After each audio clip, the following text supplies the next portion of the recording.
Good morning, welcome to Morning Outlook. This is Kim speaking on Wednesday the 27th of June.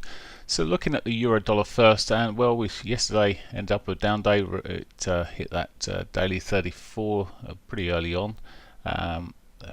Looks at the moment like it could be still heading south, but well, you never know. It could be just a bull flag in this sort of intermediate upward trend here from last week's lows. We'll have a look, but we do have the weekly pivot still below. It could still be a draw, and well, looking at this sort of short term, we've certainly broken the trend that was running up there on that what was a potential bull flag. Well, we'll see. It's not quite made the daily pivot, but it may break it. Well, we'll just wait and see.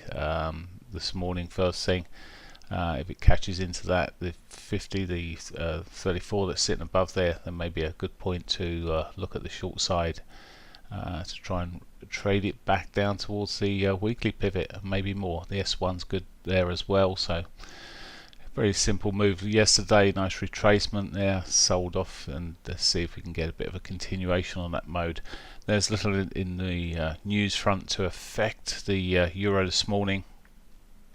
We've just had a bit of data from France. Actually, the consumer sentiment confidence really came in at 97 versus 100, but it's hardly a big mover, even at this time of day. So we'll see where we run from that. So that's the euro. Let's have a look at the pound. Now the problem with the pound, we got the financial stability report out at 9:30, and Carney is speaking as well. So I would imagine I think the report gets from now literally released at 9:30. So before Carney's finished his speech, he'll probably decided on where it's going to be going. I'm sure Brexit will be mentioned in dispatches. So where to on this pound? Well, we'll see what that report gives really, because to me, where to on the technicals, bearish engulfing yesterday. It does look like it's still weak.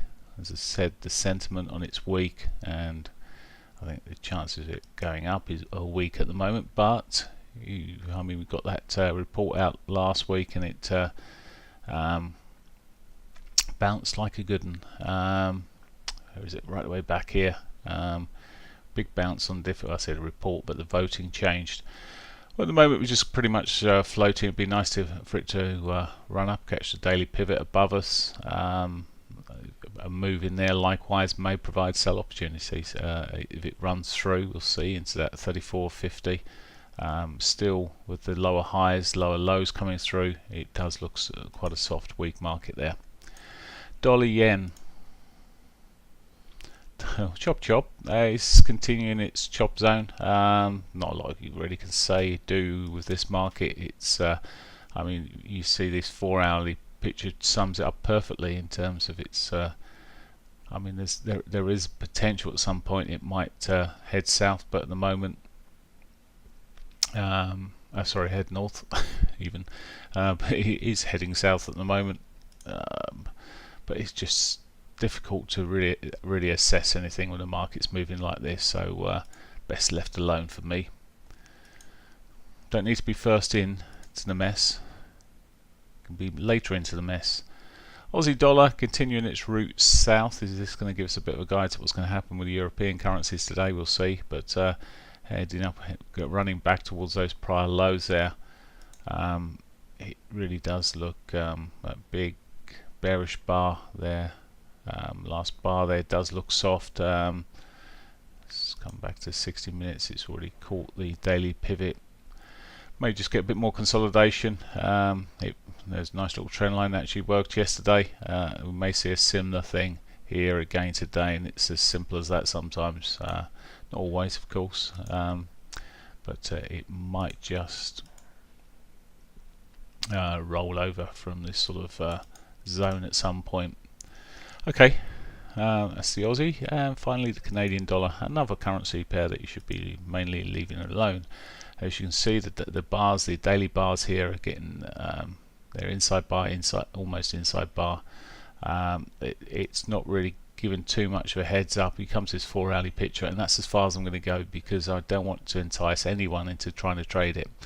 There we go, that's that. Now finally, let's just finish the rest of the news here. We've got 1:30 this afternoon. We've got the core durable goods even. They're slightly different to the coreables. They are quite volatile in the numbers that come out from there, but we'll see how that goes. And then what have we got else after that? We've got crude oil inventories this afternoon, 3:30. May give the oil price a little bit of a kicker, maybe knock-on effect elsewhere, but we're not talking about the Bank of Canada until 8 PM this afternoon when the governor speaks. And that might just shake it out of its current zone, but so the text of his speech comes out at 8 PM this evening. So there we go. I don't think anyone will be sitting around on a good sunny afternoon or evening like we've been seeing lately. So oh, and don't forget, if you are followers of the New Zealand dollar, that we've got the rate statement coming out at 10 o'clock. It's expected to be left alone.